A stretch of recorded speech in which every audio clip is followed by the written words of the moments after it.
working with Sharon. Tomorrow we're going to have a celebration of her life and a service with her and her family. And tonight we're going to have something that I think she'd be incredibly proud of. And was just one of so many pieces of a legacy that she's helped us create. So my job, I think, now is to introduce Sharita to come up and introduce our panelists and help talk a little about what the series is going to look like. And I believe for anybody who does want to join in the parade, of course, I believe this Saturday is the Emancipation Day parade. But really, all the good stuff's happening right here. So I'm glad you're all here tonight. Well, let me turn it over to Sharita.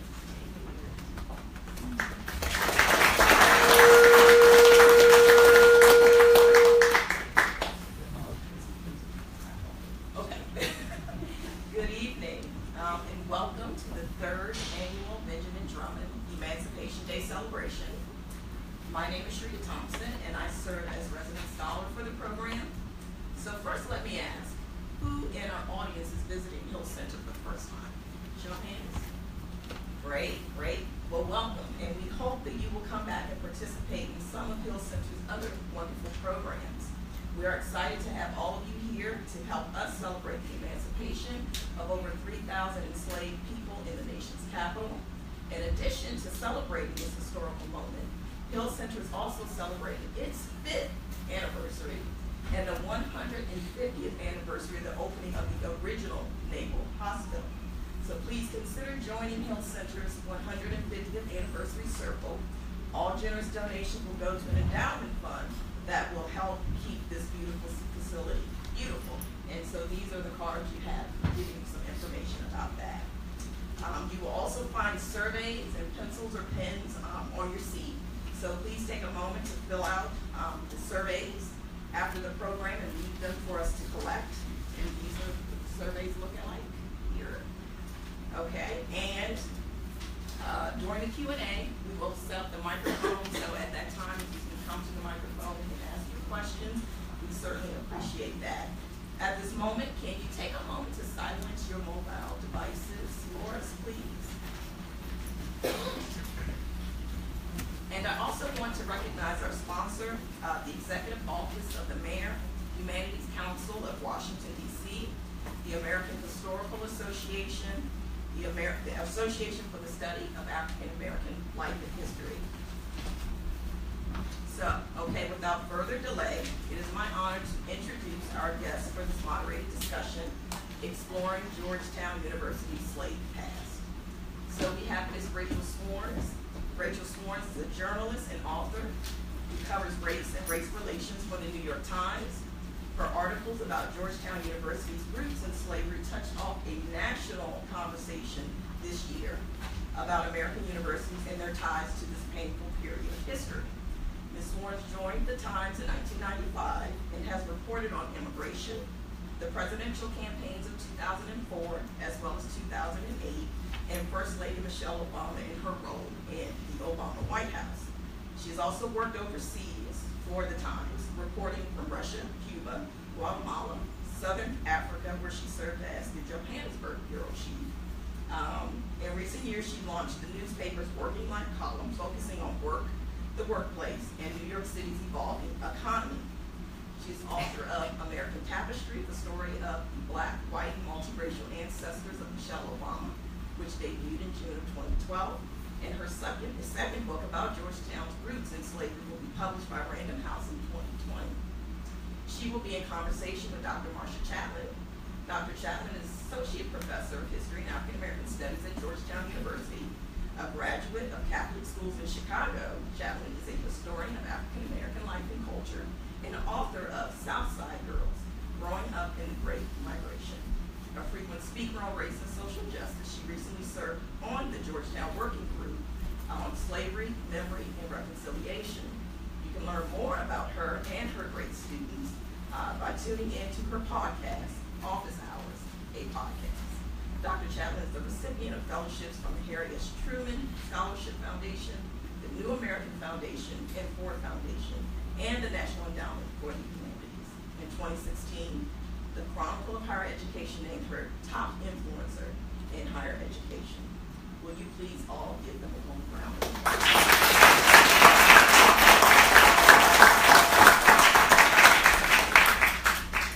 Thank you so much. I am really thrilled to be here. This is an important discussion, in my opinion, and the perfect way, I think, to kick off the celebration of Emancipation Day here at the Hill Center. What I'd like to do first off is to set the stage a bit for our conversation. We are all sitting here tonight because of events that took place back in the 1800s. This was a time when the nation's most prominent Jesuit priests, the men who founded Georgetown, were also prominent slaveholders in Maryland. And they relied on slave labor and on the plantations for their livelihoods and for their missionary projects. And in 1838, their most important missionary project was the college that we now know as Georgetown University. And when Georgetown stumbled on tough financial times, the Jesuits decided to sell 272 people, 272 enslaved men, women, and children to help raise money to save the school. The deal was worth about $3 million in today's dollars, and about 500,000 of that went to help pay off the school's debts. It was a good deal for Georgetown. The school survived and flourished. But the story of the people who were sold and what happened to them after that sale in 1838 and what happened to their descendants was lost to history until last year. And so what happened and how did this all come to light? In the summer of 2015, the president of Georgetown, John DeGioia, announced that he was convening a working group to grapple with this history. This came at a time when a new residence hall was being opened in a building that carried the name of one of the presidents, one of the Jesuits who was involved in the sale.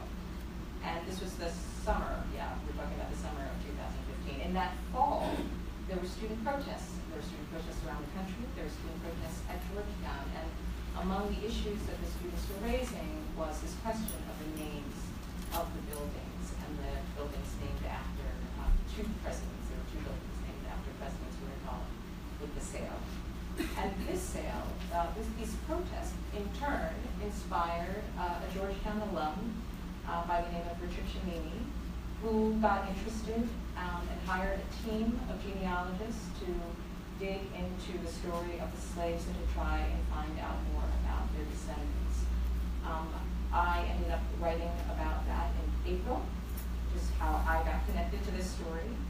And in September of last year, Georgetown became the first university in the country to offer what is in effect legacy status in admissions to the descendants of the Jesuit slaves. The university has also decided to offer a form of apology, to create a memorial to the enslaved, and an institute dedicated to the study of slavery.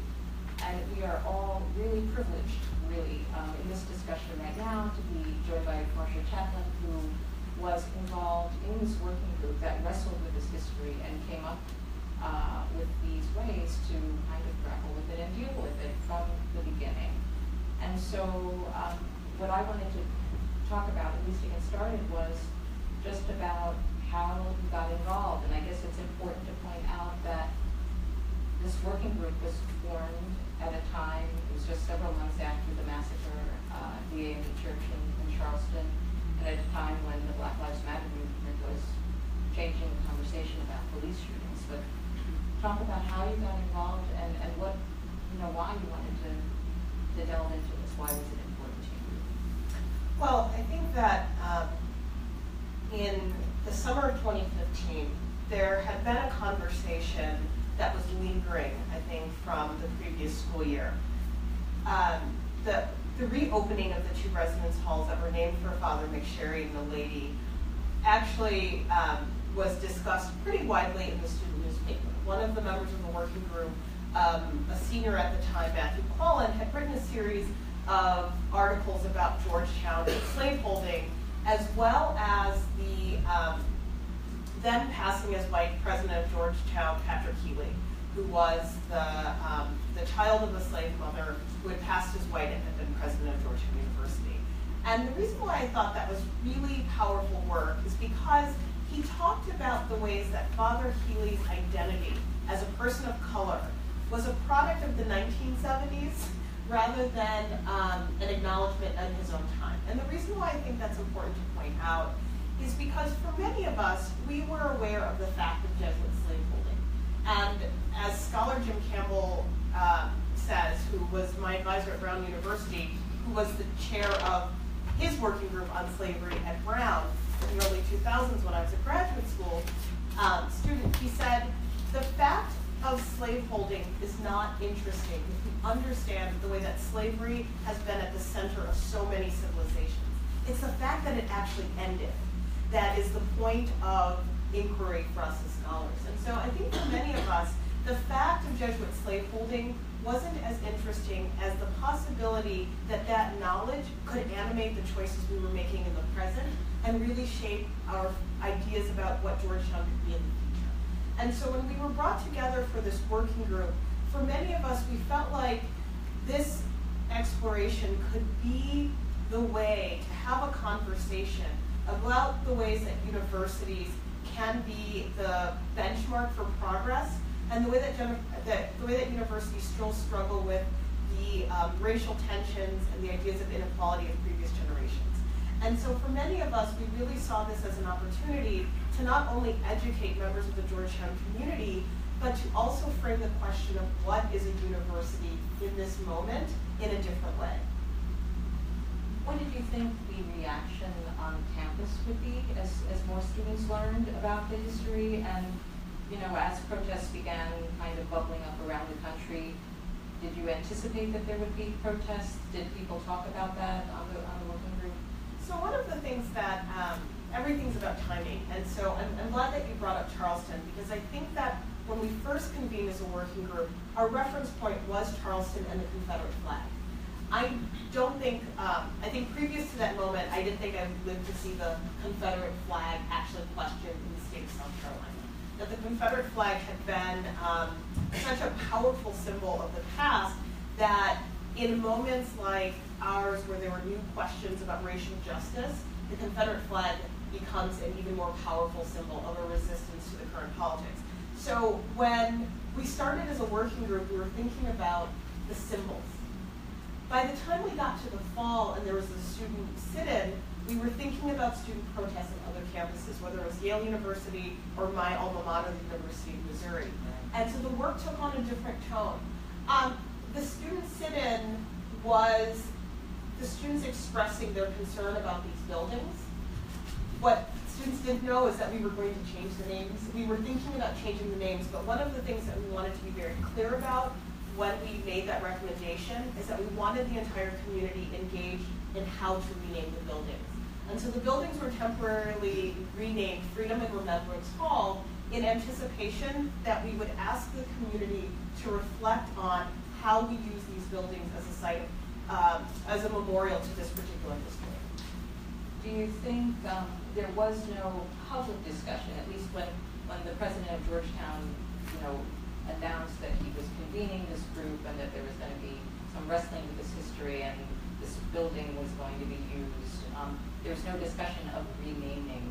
I'm wondering whether or not, there was any thinking, in retrospect that should have been addressed or raised as a possibility? When he announced the Yeah. So this is also an issue of timing. When we first convened as a group, we thought our job would just be to rename the buildings. And so I think everyone came prepared with their ideas. I had some ideas, they were not taken. But anyway, I think everyone thought that we were coming together to think about the name because the name issue had carried over from the previous school year and was going to open up. But what President DeGioia said, if we just renamed the building, we missed the opportunity. And so I think that when we tried to engage the community to talk about the fact that we were going to engage in this large process of thinking about the history of slavery, I think the reaction was, oh, I thought this was just about naming the buildings. And it's interesting that you raise this because I was on a panel at Brown University about slavery and public memory.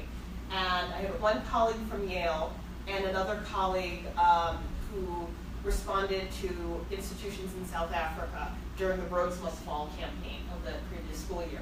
And he said, the biggest mistake we made is we made it about buildings and not about a process and not about a point of reflection.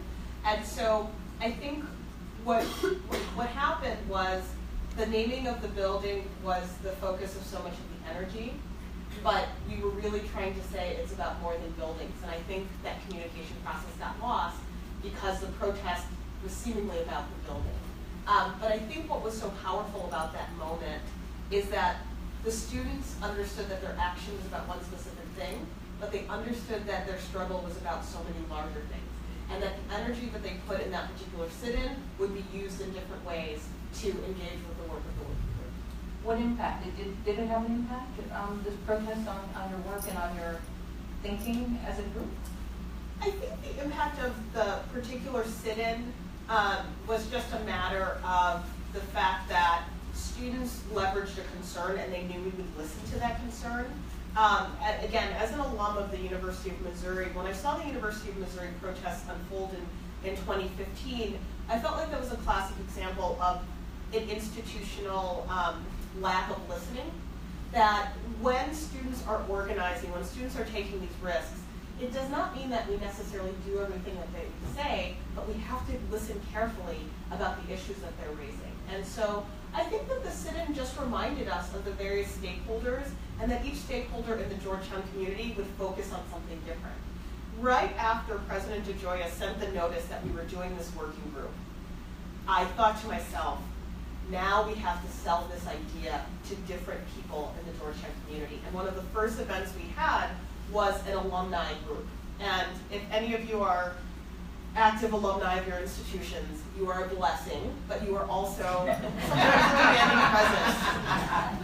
And rightfully so, because you want your institutions to be strong. And so one of the first things we did with David Collins, who chaired the working group, with Kevin O'Brien, who was vice president of mission and ministry, we sat down in front of a group of alumni, a lot of them mostly men of a certain age, mostly white, and we explained to them why we must do this as an institution. And having to do that, having to explain why Georgetown would be stronger at the end of this process very early on, I think as members of the working group, reminded us the commitment and why we had to stay the course. Just briefly, when I went to Brown University for my PhD, Ruth Simmons, who was the first African-American and first African-American woman head of an Ivy League school, one of her immediate actions was to do a working group, right, on Brown and the history of slavery. This was 2002. I could not believe that she did this because the attacks were immediate, they were degrading, they were racist, and they were constantly on television. And so you had people talking about how Ruth Simmons was starting a reparations committee, and that Ruth Simmons was, getting into Brown's history unnecessarily. But the sense of clarity she had about what this could do for this institution, and the fact that they spent several years on the report and 6 years in a kind of implementation process to transform Brown University made me certain that this work was possible. But I remember how difficult it was for her to stand her ground on why this was important. And so I think that in talking to alums who would say things like, well, it wasn't Georgetown who owned slaves, it was the Jesuits. I said, no, it doesn't work like that. This is not about kind of passing off blame. It's thinking about the ways that slavery was so everyday. It was a quotidian part of this country, and that the legacy of slavery is wrapped around all of us. And how are we going to untangle ourselves? And I think that every day I thought about Ruth Simmons and her incredible work, and I think it's important to remember that she really did something by herself with no peers and with very little support, and she was able to transform a campus for the better. As you mentioned, there's been a great deal of Jesuit scholarship on this subject of Jesuit slaveholding. But I'm curious, most of the work has been focused on the Jesuits and on their decision-making, on their grappling with these questions. The enslaved were there, but in the background of much of that scholarship. And what happened to them, what happened after the sale, had not been the central part of the scholarship. I'm wondering why that is, and is it surprising? Well, absence is in history, never shocked me. One of the things that I think we can appreciate. How many people have been to the National Museum of African American History? I've worked there. Yay! I know. Sorry to put you in that position. When I go to the National Museum of African American History as a professional historian, everything in that museum reminds me of what it took for us to understand a certain frame of history so that this museum is able to provide the content it provides. And what I mean by that is, if we look at this particular moment in thinking about Georgetown and slavery, it's not just a reflection of a group of people who put together a report. It's about the evolution of the study of history and the evolution of the academy. If there was not this first generation of African American scholars who were pushing against the idea that slavery was a benevolent institution, it wasn't too bad, people were happy, and Reconstruction was the worst thing in the world. I mean, if we did not have the opening of colleges and universities to different types of scholars, to diversifying the profession, we wouldn't even have the capacity to ask the question, what happened to these people once they are sold? And so in many ways, the question of Jesuit slaveholding, each generation grapples with that question in a different way, and they can ask better questions. And so when we're in the process of deliberation, we not only say, what does this mean for the institution, what does this mean for the people, what does this mean for the women, what does this mean for the children, and what does this mean for us today? We're able to ask those questions because the scholarship is better, and it's more diverse, and it's more thoughtful, and we use different types of tools to get at it. And this is really a celebration of not our ability to grapple with a hard truth, because it's not about that. It's about all of the forces that were necessary to get us to a place that we even know what to ask. One of your colleagues, Adam Rothman, who has put together an amazing archive, and you should really look at it. It's an online archive, the Georgetown Speaker Archive. I think when I spoke to him, he thought maybe a handful of descendants might be found. Hundreds have been identified now. They have foundations, they have Facebook groups, they have become a force in their own right. And I'm just curious, they emerged and came into the light of day as you were doing their work, as you were doing your work. And I'm wondering, what was that like too? I'll be honest with you. We were done almost as a committee, and then your article came out. Okay. And so, but I think that this is about the twists and turns that you can't anticipate. Your article came out, I think, mid-April. Yeah. And we had, our final box lunch session about the recommendations. And then we see this incredible article, and we all thought to ourselves, wow, this is a new set of questions we have to ask ourselves. And so I think for us, and since your article came out and subsequent articles, and spending time with this group that we've just called the descendants, for lack of a better taxonomy, it's been such an experience of grace in its purest forms to receive an invitation into someone's journey into their own family. It's a kind of intimacy that, as a scholar, I might be able to share with a student who says, oh, I read this thing in my history book and my family knows about this, or I talked to my parents about the civil rights movement. But to be invited to a family pilgrimage and to sit down and eat brunch with everyone and listen to the stories and be welcomed in that way has been so powerful, because I think it reminds us that the greatest lie we're told as academics is that there is an ivory tower. I really, really love to find this tower and hide out in it, because no such thing exists, especially as a historian, and especially as someone who writes about race and racism and its terrible legacies. We are never removed from what people are feeling, and to be able to understand that our research is an actual gift. It's not a burden. It's not something that's tedious or esoteric, but it is an actual gift to people that will fundamentally change the way they see themselves and their families. very few people, I think, get to have that experience. And for that, I'm most grateful of taking an email and saying, sure, I'll join this committee, and really seeing the various places. I'm grateful to you for providing an incredible platform like the New York Times for this story to be legible to the people who will not read this report, to the people who don't like to think about slavery, and then have an opportunity to see people connected in that way. It changed everything, and I think it brought a dimension of meaning and a depth in our work that we could have never anticipated. Talk a little bit about what those conversations with descendants have been like. And I should tell you, they're all over the place. And in my conversations with them, it's a real mix of feeling. I imagine, discovering that your ancestors were owned by, Jesuit priests, by Catholic priests, imagine discovering the origins of your faith and where they came from.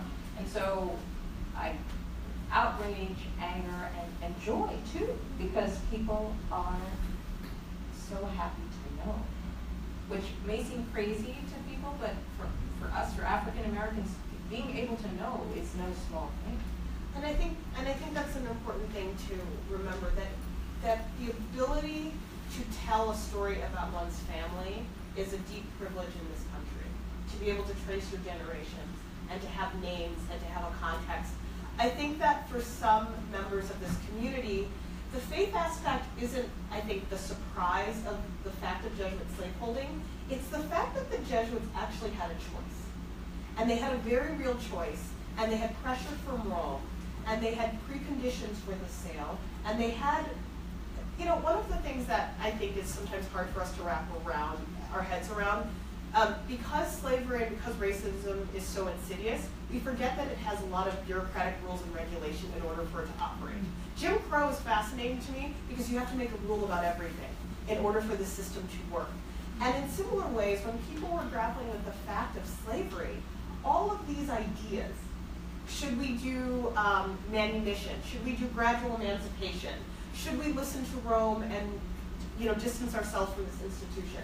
Should we make sure that if this sale happens, that people's families are kept intact and that they do have the opportunity to practice their faith?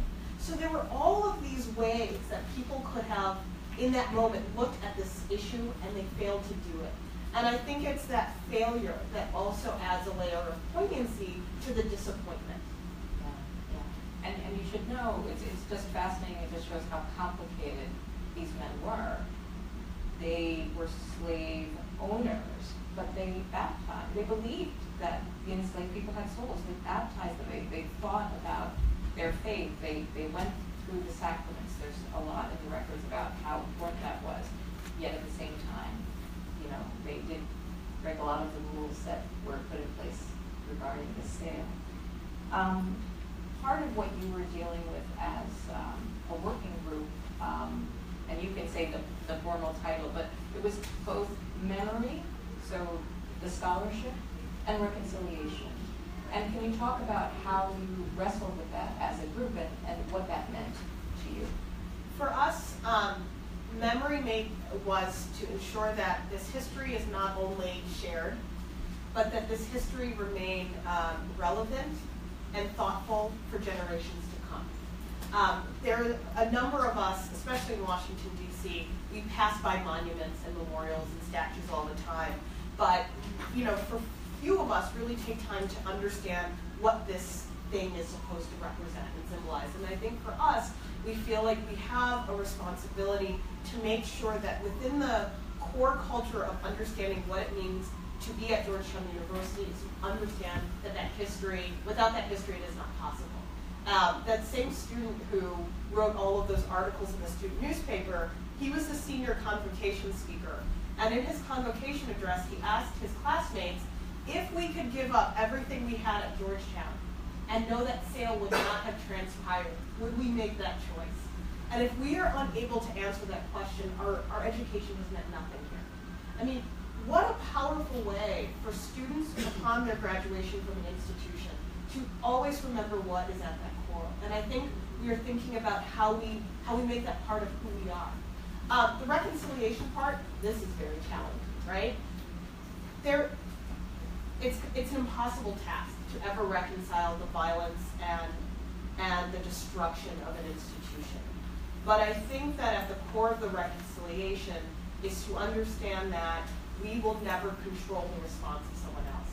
And I think that a lot of these conversations emerged after Charleston, and as we think about does our nation have the capacity for racial reconciliation, that part of the act of seeking forgiveness is understanding that you may not receive it.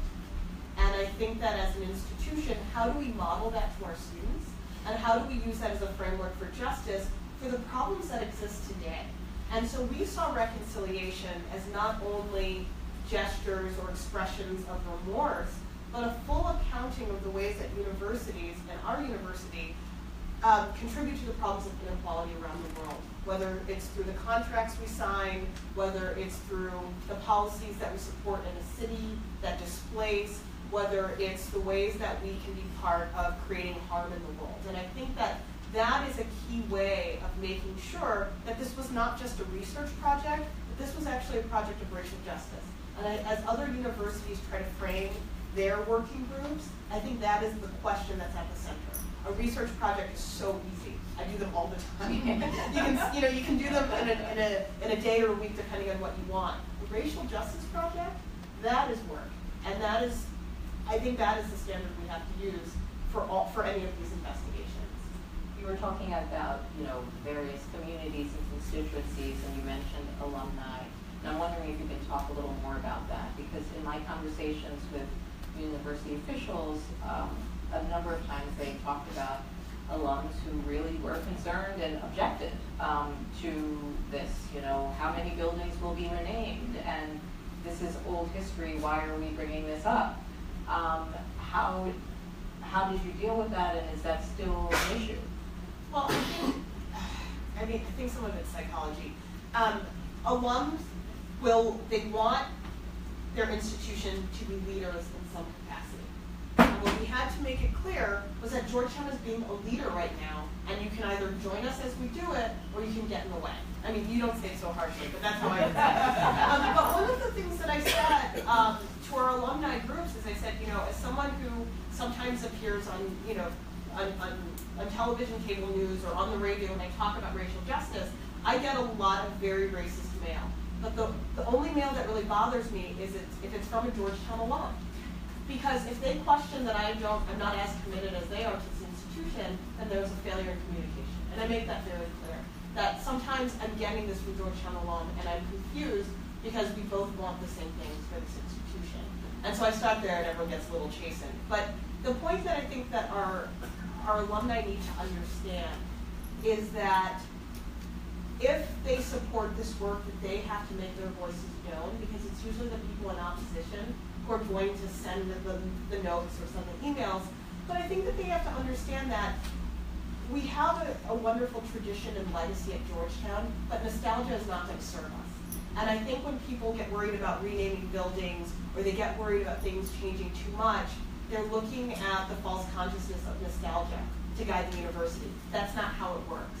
And so I think that part of the desire to see a strong university is understanding that we have to adapt and change and grow. And I think as an institution that was previously all male, we can make the case. We were still able to be a strong institution despite this change. So don't get in the way of it. They usually don't send me out to do that messaging. Not as good. Not as diplomatic around those issues. You mentioned Ruth Simmons at Brown, but a lot of people look at John DeGioia and what he has been doing as president of Georgetown. Fred Wilder, who is a compatriot in the academic world of journalism and history, he wrote a book about the roots of slavery, the Ivy League institutions. And sure, I gotta lean over. Craig Wilder, who wrote, he's at MIT, and he wrote a book, a very well-regarded book about the roots of the Ivy League institutions and slavery. And he has said that he feels like Georgetown has become a leader in this. And he talks specifically about some of the steps that the president took in deciding to go personally, to meet with descendants, to travel to Louisiana. I think some Some people were doubtful and said, you know, is it kind of a show? Is it window dressing? Was this important in your view? Oh, absolutely. And I just want to say something about Ruth Simmons. I think that Jack DeGioia has shown incredible leadership. I do think that there's an incredible impulse to erase the work of Black women. And so I think that we can appreciate Jack DeGioia's leadership in this moment, but this framework is impossible without Ruth Simmons. And I always bring that up because if you look at the Slavery and Justice Committee work of Brown University, that is the gold standard. And no one has met that standard. On our best days, we're about 25% of that level of commitment and that clarity and that risk as a Black woman to do it. With that being said, I think that what I respect tremendously about Jack DeGioia is that he was not seeking anything other than an opportunity for Georgetown to be reflective. I think that there wasn't a question if he was going to visit descendants because we did this work with such integrity and with such good intentions. I think as an institution, I can speak for myself and I think for my colleagues, we didn't understand that this would be a big deal.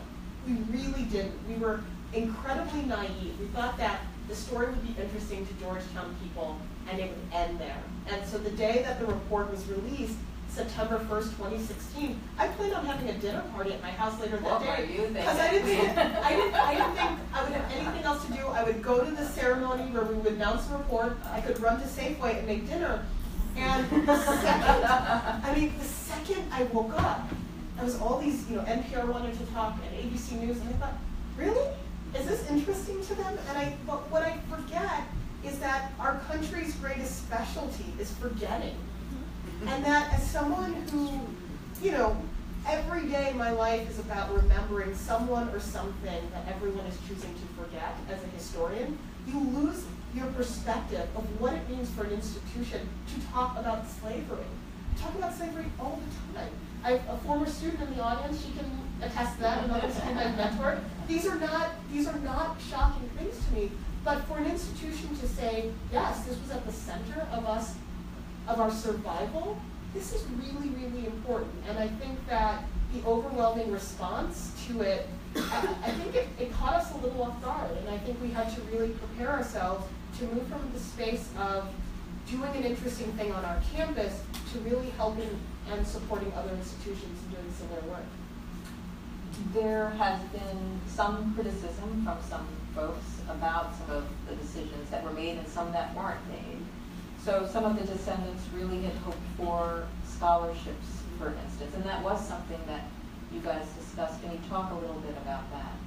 Yes, so I think the greatest disappointment on my part is that I thought people would really appreciate the beautiful storytelling and the research, and that the recommendations were, from our perspective, were really about balancing respect for the past and really trying to charge the future. So we talk about ethical work practices and jobs with justice, and we give the recommendation for scholarships and all of these things. And I think that when the report was released, the admissions part became the center of the story. And I think it's because that is something that, on one hand, is relatable to people when they think about colleges and universities. But I think that it also has an insidious undertone that people of color are always trying to get something. And I read that in some of the analysis, that on one hand, Georgetown was giving out handouts, or people misunderstood the preferred legacy status as an automatic admit.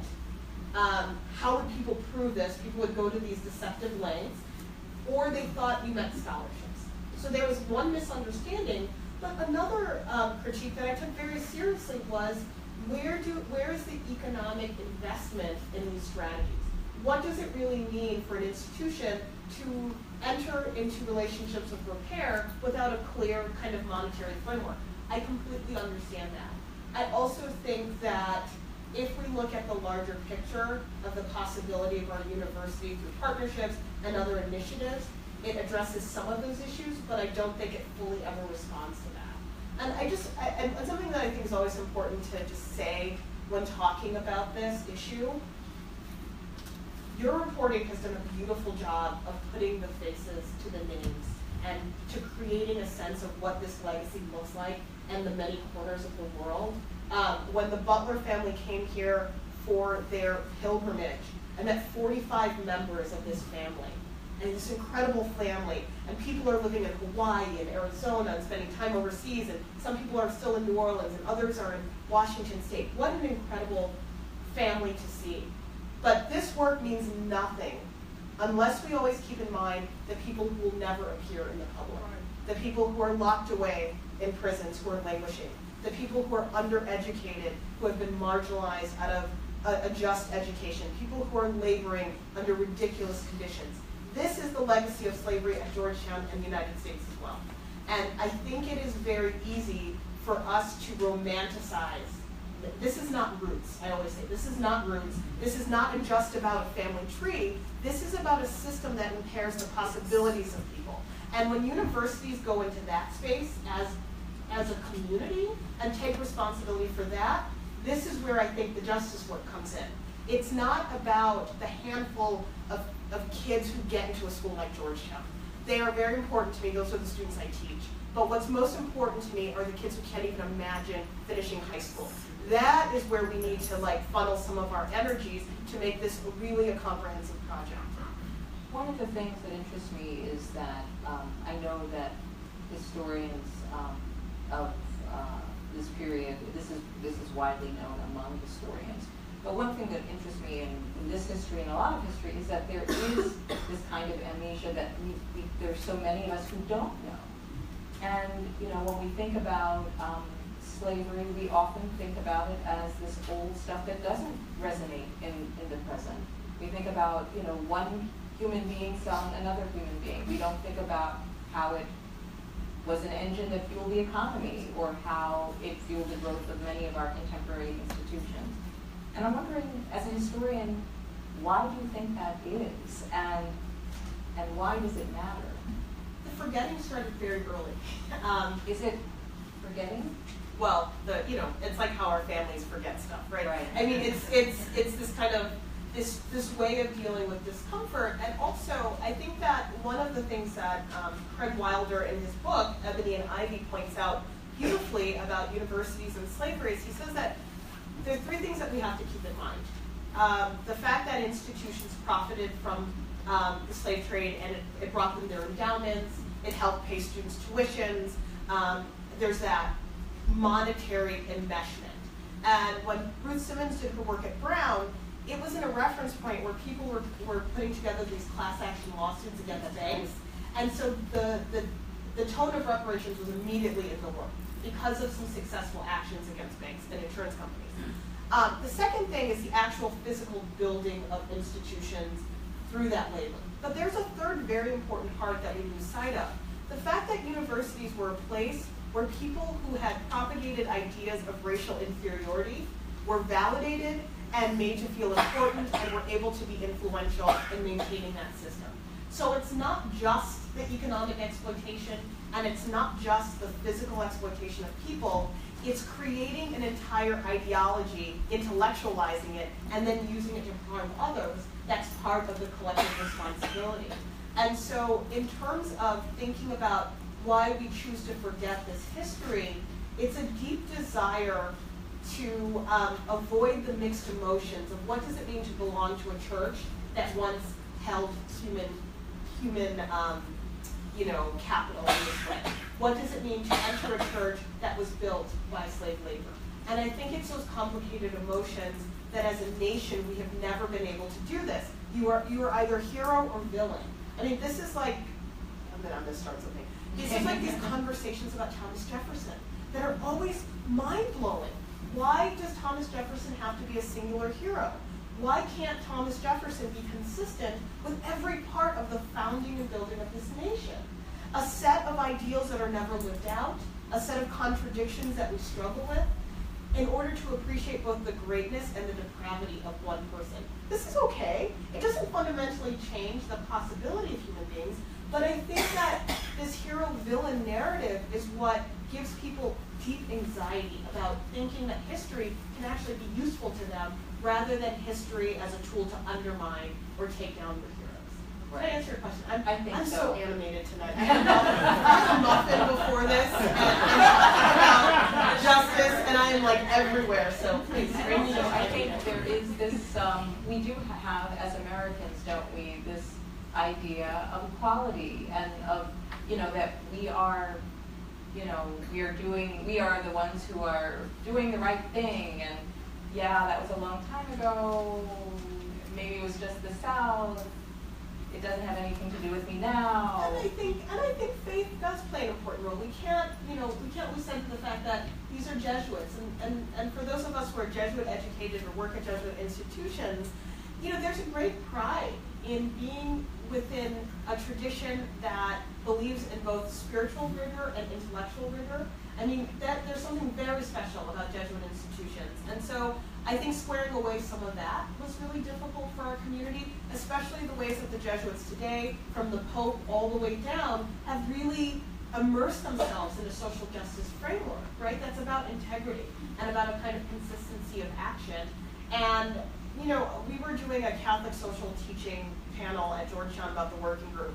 And it was a large group of Catholic people, and someone says, as a Catholic, how did this history impact you? And I said, I'll be honest, Jesuit slaveholding is less troubling to me than the racism I've experienced from white Catholics in my own life, right? Like, we have to also put this within a framework that the reactions to this history isn't just about the past. It's about a set of practices and behaviors that people are still experiencing today. And when you put those together, do we see our churches as a place to mediate or heal that? And I think that, I'm going to bring up the election. I think this past election put a lot of people into confrontation with this question: are our faith communities the place where we can do some of this healing that we need so desperately? And I'm not entirely sure everyone can say yes. Well, I wanted to ask you about that too. I mean, we've been talking a lot about Georgetown, obviously, but the Jesuits are around, right? The Catholic Church is around. How do you think about that, and about the contemporary response to that, and about these questions about where this leads us, going forward, in terms of the church's role and what needs to be done or doesn't need to be done? When we were talking about how to talk to people about the working group, I said, we've got to start with Pope Francis.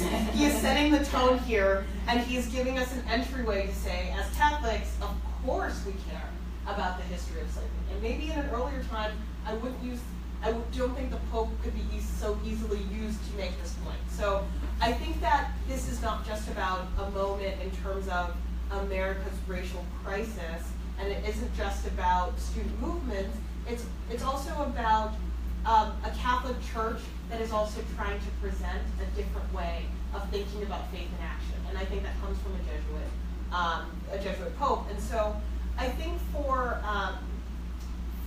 us to reflect on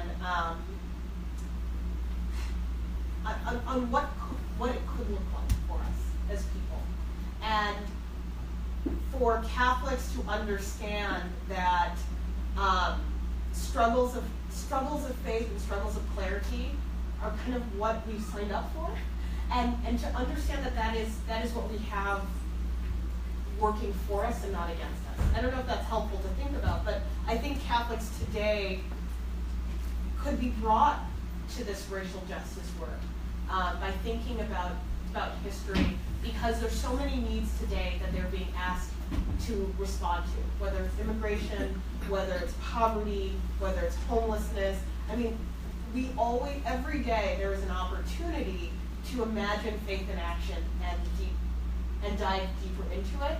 And I hope that this history helps people think the ways that faith communities did the wrong things in the past, so that we could possibly imagine something different in the present.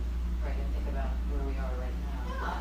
Do you think, though, that, and some of the descendants ask this a lot and talk about this, do you think that the Jesuits have done enough to acknowledge this history? Has the Catholic Church done enough? I think that the Catholics have not done enough, in the sense that there is not a consistent way in which Catholics respond to this particular issue. Matt Carnes, who is my colleague in government at Georgetown, and he was a Jesuit member of this working group. We had 3 Jesuits on this working group. He talks about how every generation of priests have a challenge in front of them that they grapple with.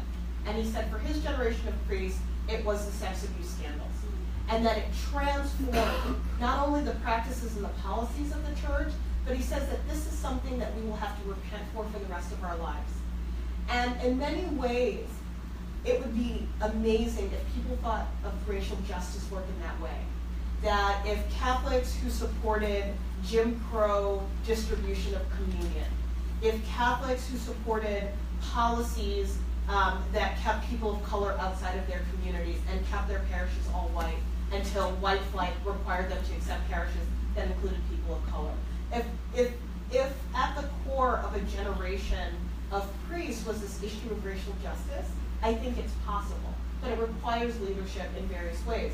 The Jesuits who are in our corner of the world have been so reflective and have been so engaged in this process. I think it requires the upper leadership to say, okay, this is what we're going to do. I think Pope Francis can do it. I think that if you read the working group report, he would come and say, okay, guys, this is what we're doing. But I will say this about Pope Francis. When he came to Washington, D.C. a few years ago, remember, there was parking everywhere and like no one went to work. It was no one was on the metro. It was an amazing time in D.C.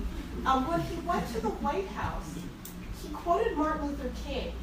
But the part he quoted was not I Have a Dream. Pope Francis quoted the idea that African Americans were given a bum check. When Martin Luther King says that we have written this check and it's coming back insufficient funds, I felt like, wow, what a moment for American Catholics to plug into. That he wasn't talking about, kids and content of your character. We've heard that before. But he's saying that there is a debt that must be repaid. And it is a debt of racial inequality. And I thought, someone really needs to package this and send this out in a newsletter. Maybe I'll do it now. Actually, speaking about debts, I was at a conference at Harvard on universities and slavery last month, and Ta-Nehisi Coates was the keynote speaker.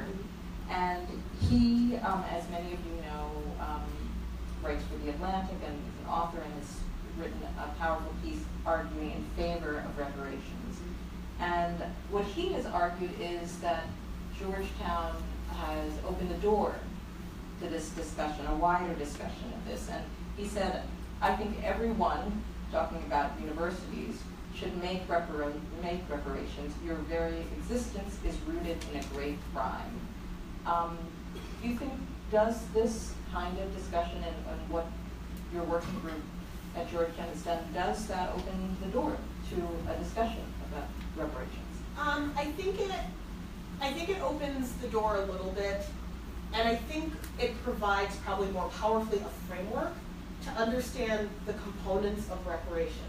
It's acknowledgement, it's reconciliation, and it's the institutionalization of a strategy of repair.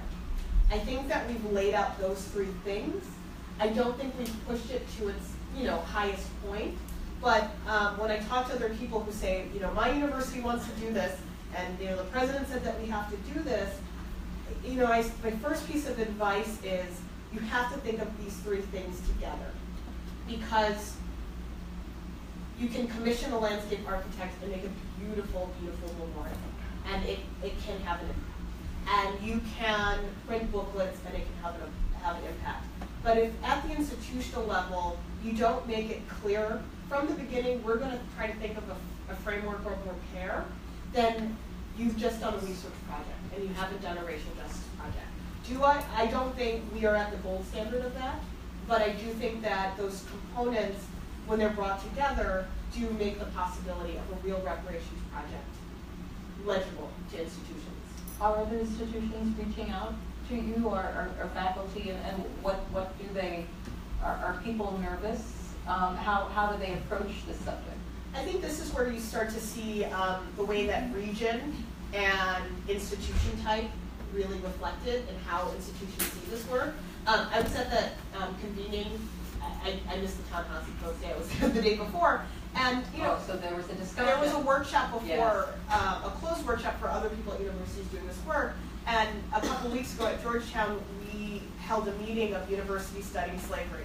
And the number of universities that were there was shocking, but the diversity of institutions. So we had George Washington University, we have Clemson University, we have the Virginia Military Institute, Dalhousie University of Halifax, Nova Scotia, right?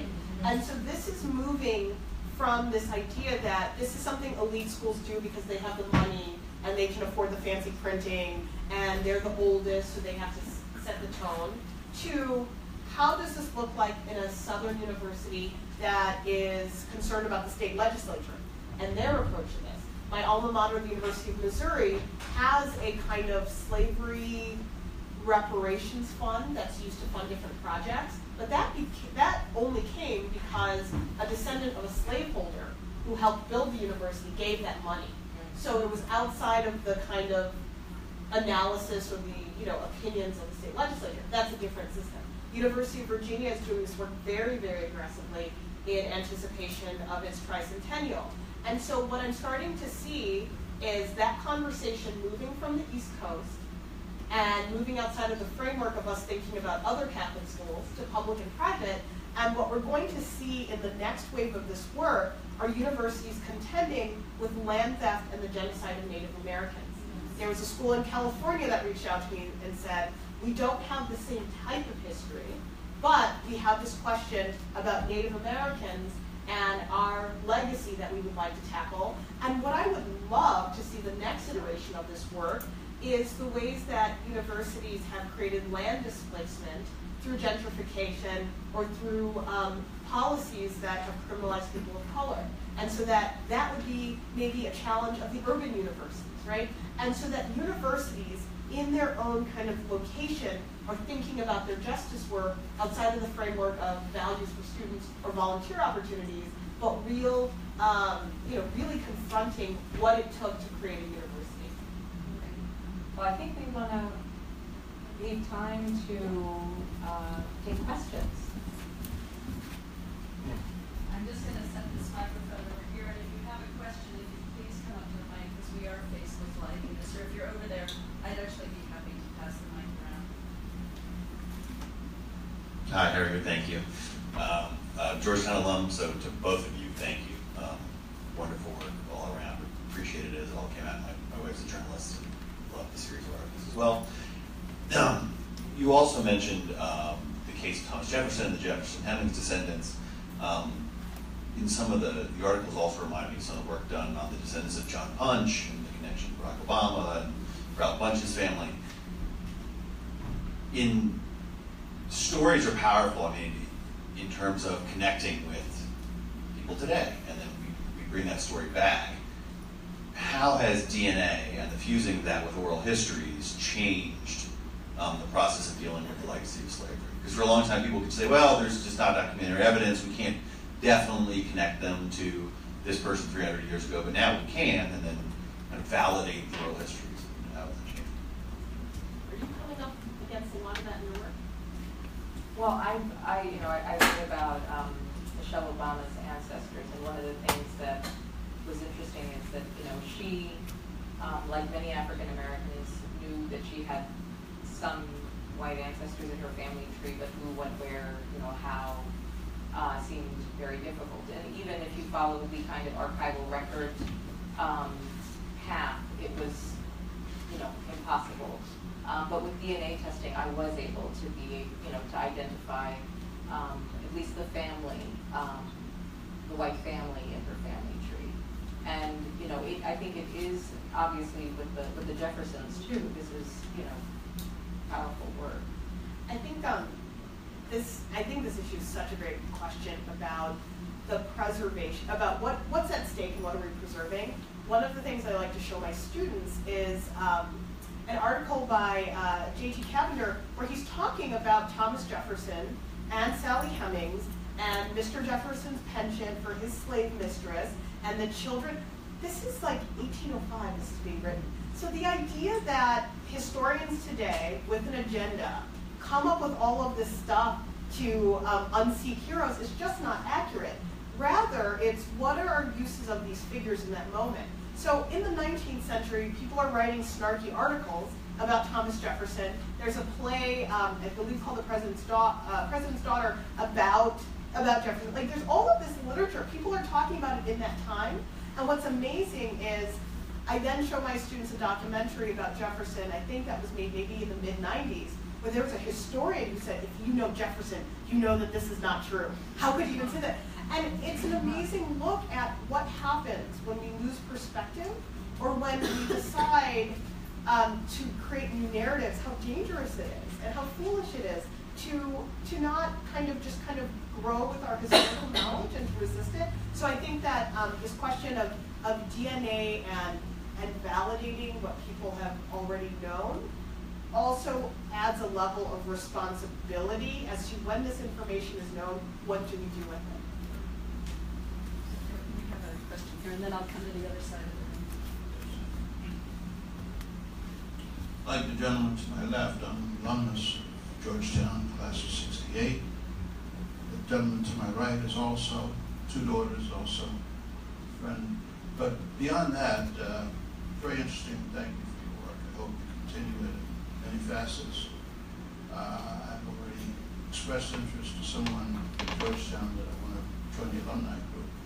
It's in its initial stages, and a good friend of mine in Woodson has written a book about Thomas Jefferson and Sally Hemings, and as a result of his DNA test, the official guides down at Monticello now include the story branch of the truth. I just would like to say that I refused to go to a White House celebration when President Clinton was in the White House, although I was urged to as a Georgetown alumnus. I did that because of a personnel decision, but for the first time since I finished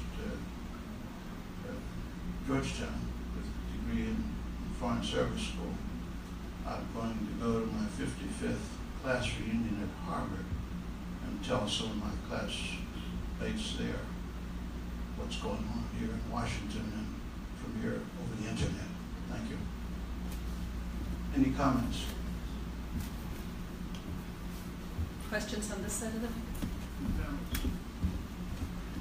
One of the things I think is really interesting in thinking about presidential leadership and this question about slavery and reconciliation, if you remember, do you remember the conversation about whether or not Bill Clinton was going to issue an apology for slavery? And he brought together this panel of illustrious people, I think Mary Frances Berry was on it, to think about this issue.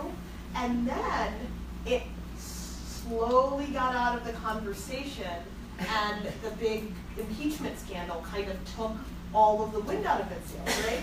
But I think that this idea of what does it mean when someone at the top takes this work seriously, and one of the things that we were really fortunate at Georgetown was that it came from the president's office. If it came from me, it would have gone nowhere. If it came from me and some other faculty, it would have gone nowhere. The fact that someone was trying to set a tone about, at Georgetown University, this is what we do, and then President DeGioia talked about this work at the new student convocation.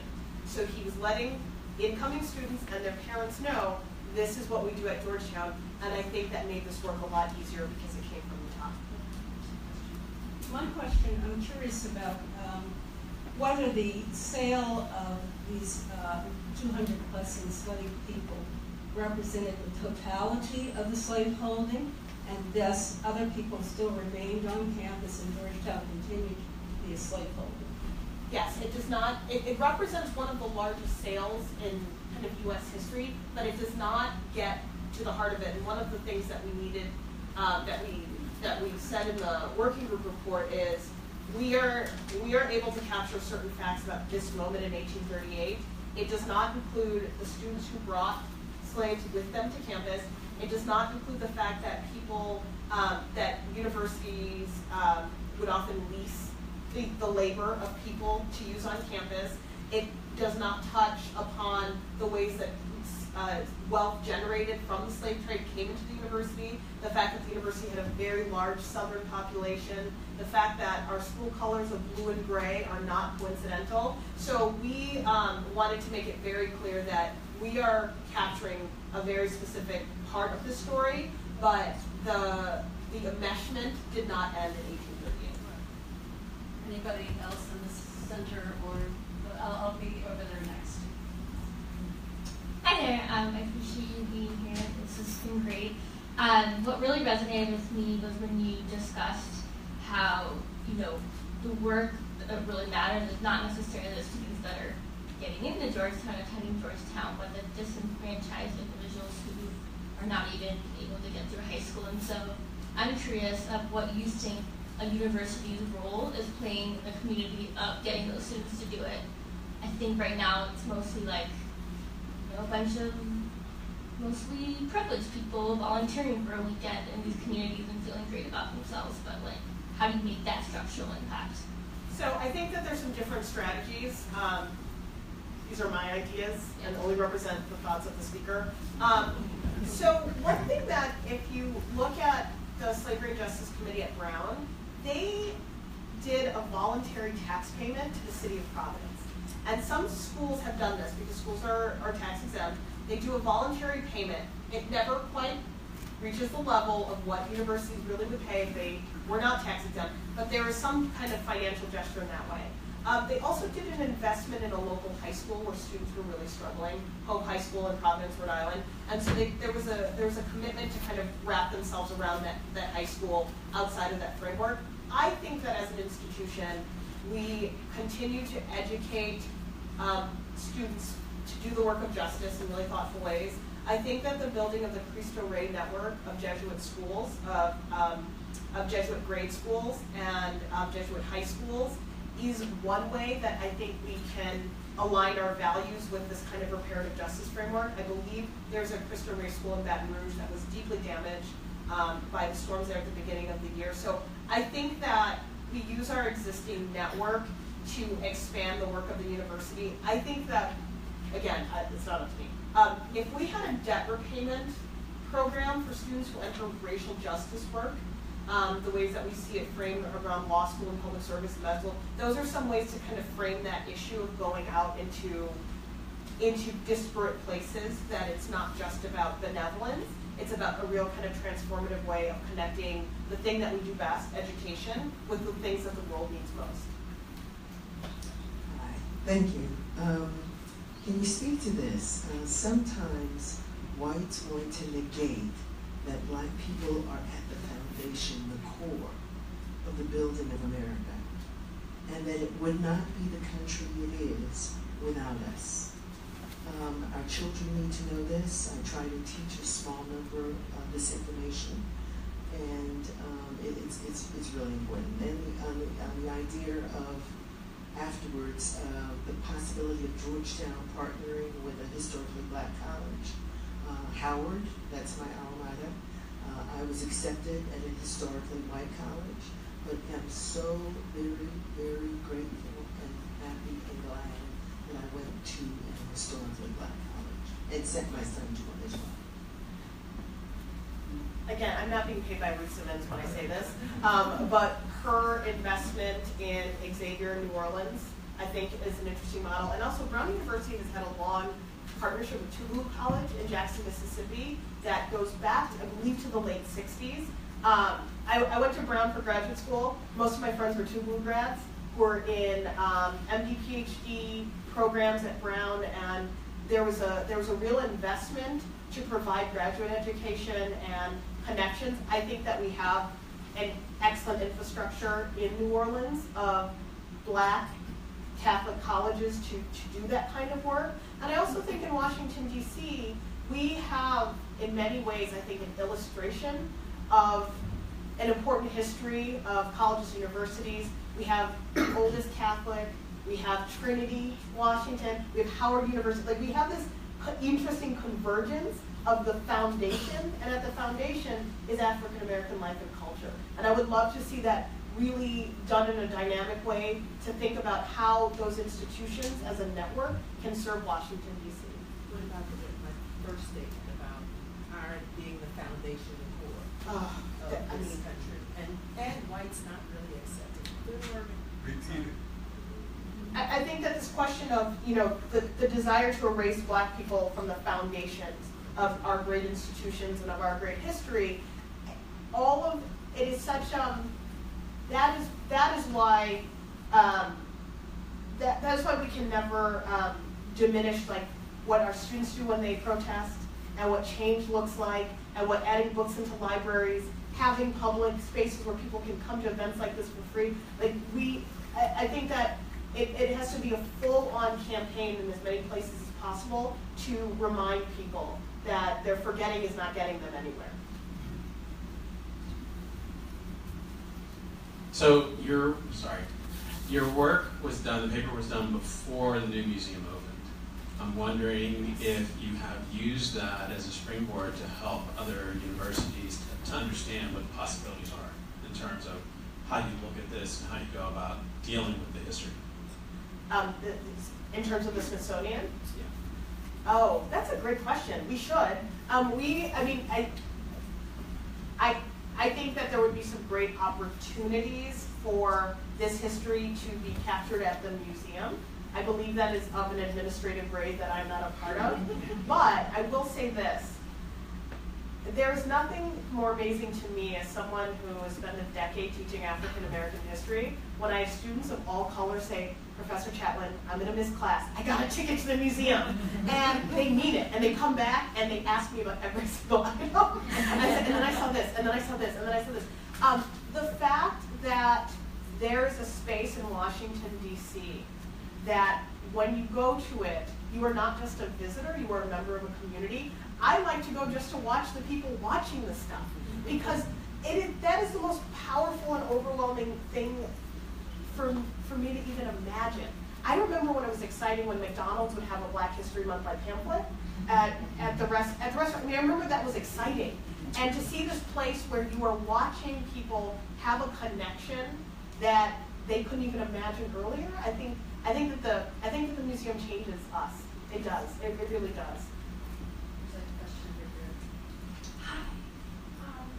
I was listening to the discussion, and I think it's very exciting to hear people being able to find their linkage to Jefferson and Sally Hemings. My biggest problem is that when the situation is described as consensual, all of these women were raped. And when I went to the museum and I saw those bills of sale that says, to have it to hold or enjoy how you want after the woman's name, my question to you is, have discussions emerged about violence against Black women? Because I think this is a very important thing to bring up, because historically the idea is that these women were, coming after their slave masters instead of being raped and dragged into their rooms in the middle of the night.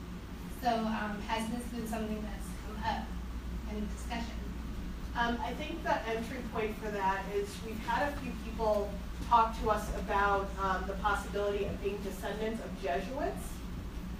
And hey, folks, these things happen. I mean, I'm not telling anything new, right? But it also is it's a different framing of this story. And that's why I think we have to remember that this is not a romantic narrative. Like, these TV shows where you can trace your history. That this is a story that is about violence in all its forms. And that the grace comes in the fact that in spite of that legacy, people are still willing to engage. And I think that we have to always remember that. I'm glad you raised that issue too. So we've had some people talk about descendants of Jesuits and slaves. I think we have time for one final question, and I know that there are a lot of questions, and I'm sure that afterwards you two would be willing to stick around and answer a few more. I was trying to live tweet this discussion. It was so involved and deep. Obviously, it didn't fit into 140 characters, so I gave up. I had a little kind of a technical question. If you could take me through the time sequence of how all this kicked off, because I went to Georgetown Prep, the prep school in Georgetown. I remember having history classes in the 90s where we talked about the Jesuits and the slave trade, and the school's legacy, my school's legacy in that, and how different a time it was that you're talking about. There were guys that we found that one of the professors brought a paper into class that was an expulsion note for a Southern youth because they found a condom on him, but they didn't expel him for the 3 pistols he had in his room, right? And so it was obviously, this is wonderful. I mean, I think this is one of the greatest this is a great discussion. It's fascinating. If you could just take me through why now and what kicked it off. I got a little confused in that. I think that would maybe help. And again, this was one of the best discussions. I'm sure everyone would agree with that. Well, I think a lot of forces, and I think that's a good point that you made about the 90s. So there was the knowledge of Jesuit slaveholding and its many uses, and it was used among the Jesuit community for a long time in the training of the novices. They would like go to Southern Maryland, they would learn the stuff. Emmett Curran, who was at Georgetown, wrote a book called, was it Splendid Poverty, about Jesuit slaveholding.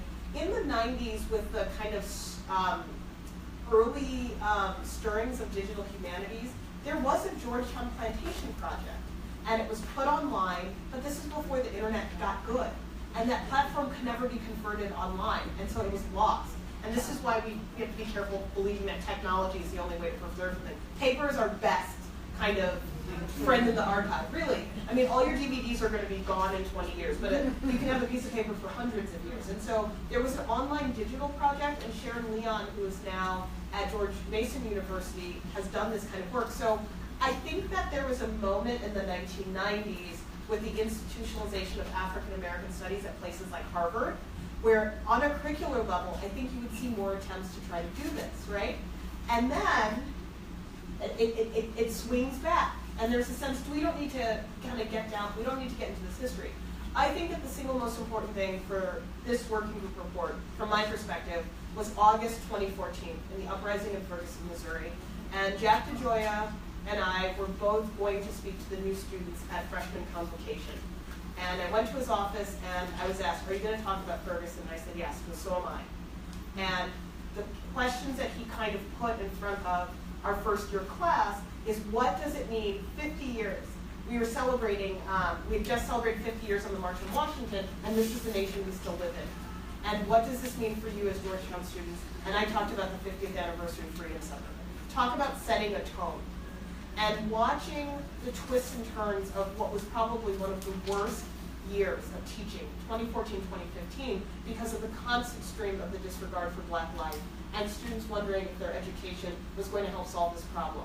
So by the time we started in 2015, we were not only transformed as a nation, we were transformed as a community as to what our responsibilities are in modeling something to our students. And what we were able to model is that careful and thoughtful study can animate our hearts and our minds to actually respond to the crisis around us. And so I think Charleston had a lot to do with it, but when we think about where our university was, where our students were, and where our nation were, they perfectly aligned to, I think, give Jack what he needed to take the step that he had been thinking about for a while. I'm sorry, we'll just have to wrap it up, so Sharita. Okay, please help me give our guest aid.